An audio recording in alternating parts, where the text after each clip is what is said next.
The last time I had the dream, I was walking down the school hallway. And that's when I started to notice that something's wrong. Everyone I cared about has been systematically replaced. And finally, I want to scream, and I'm like, why are they replacing every single character with someone who is diverse? Nothing has brought me greater joy than watching the Walt Disney Company absolutely panic over the last few weeks.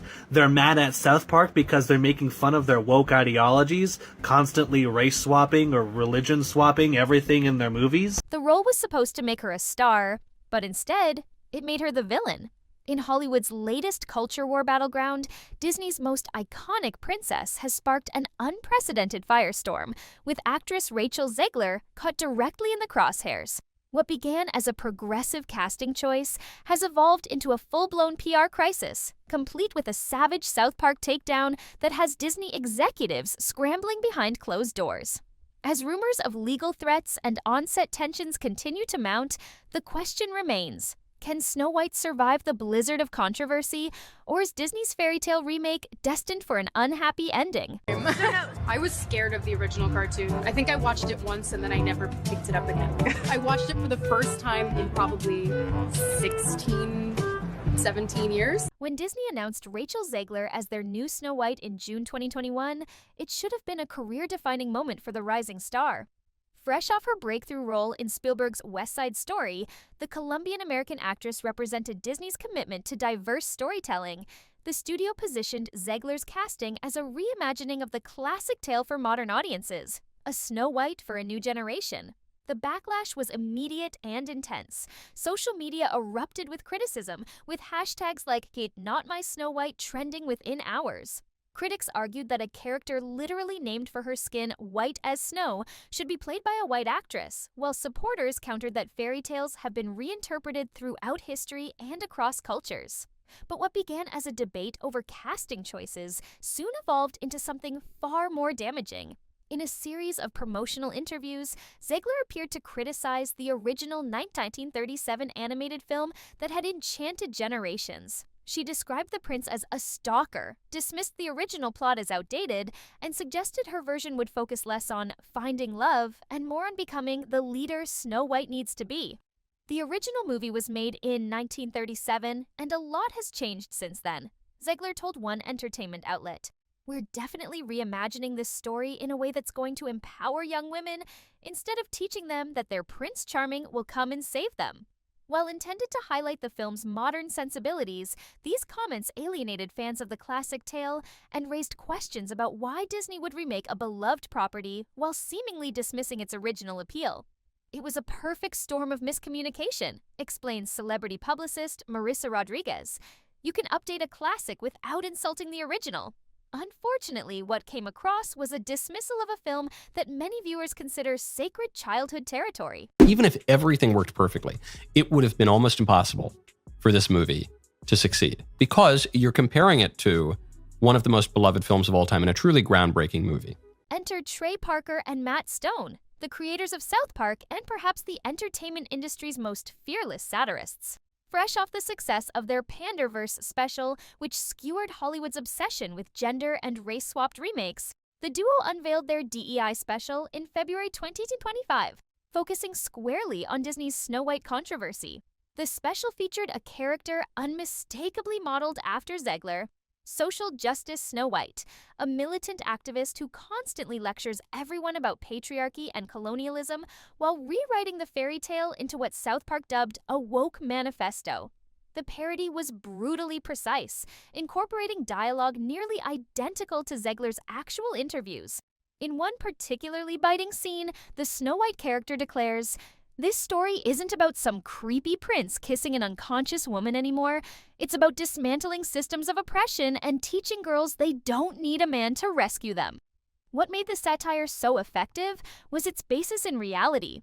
By juxtaposing clips of the real Zegler interviews with their animated parody, South Park created a viral sensation that spread far beyond their typical audience.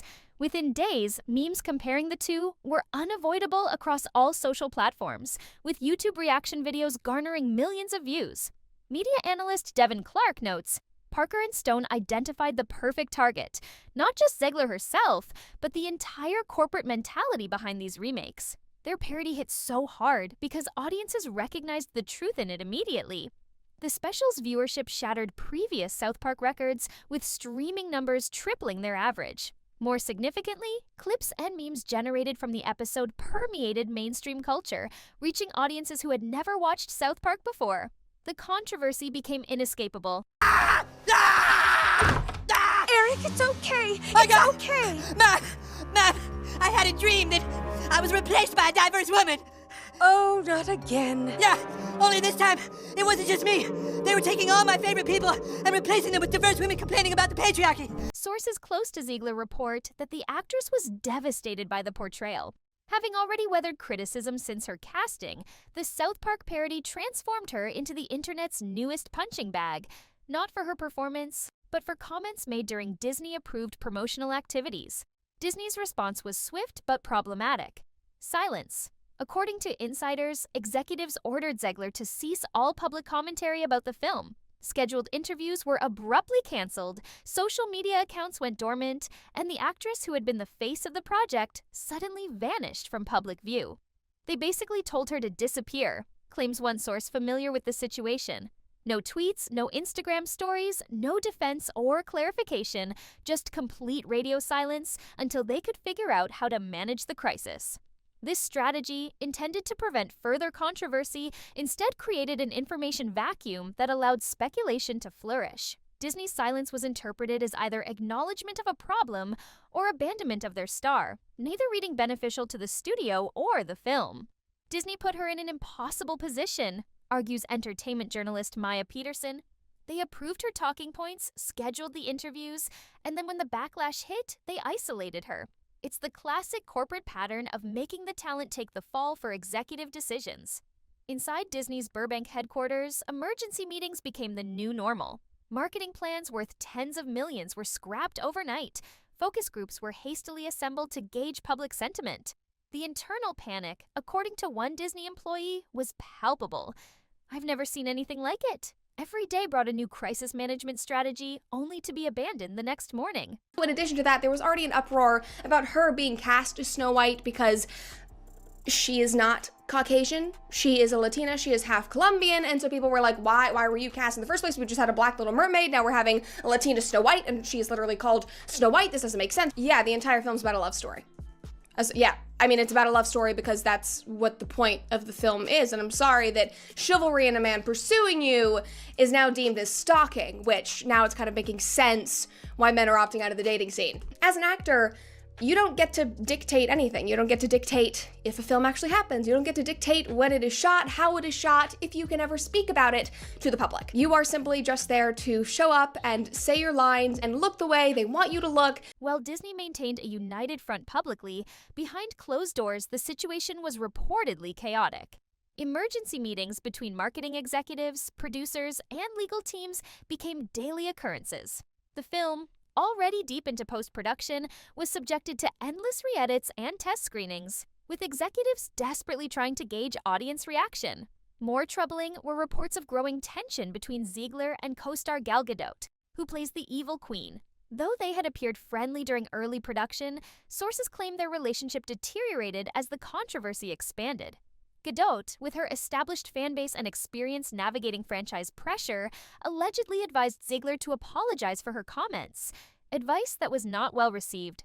The set became increasingly divided, says another insider.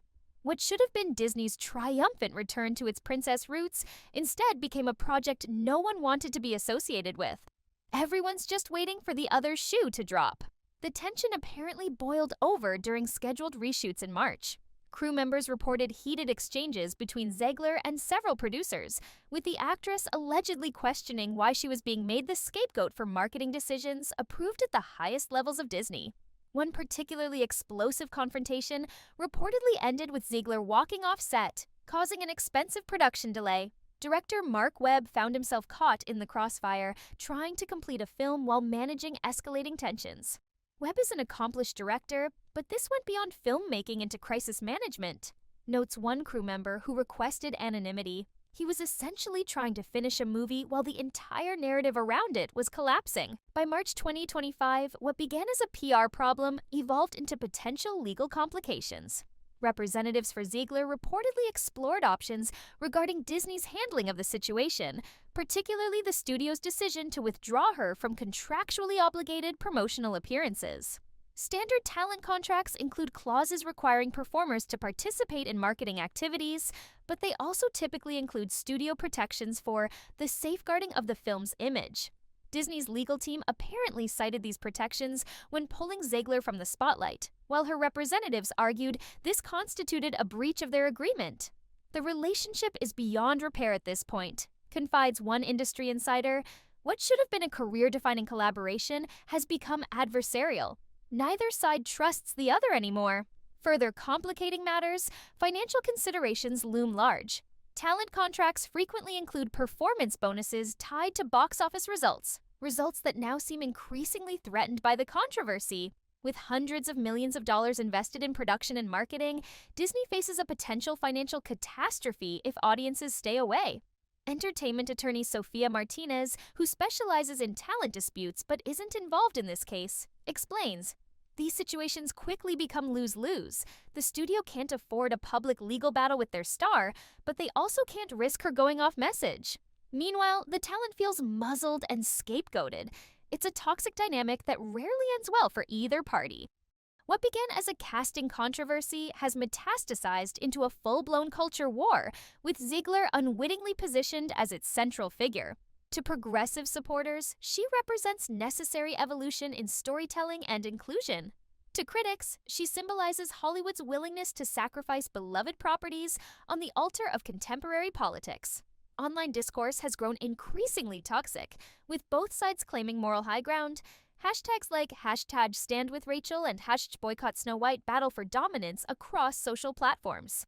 YouTube film commentators have produced hundreds of hours of content analyzing the controversy, often garnering more views than Disney's official promotional materials.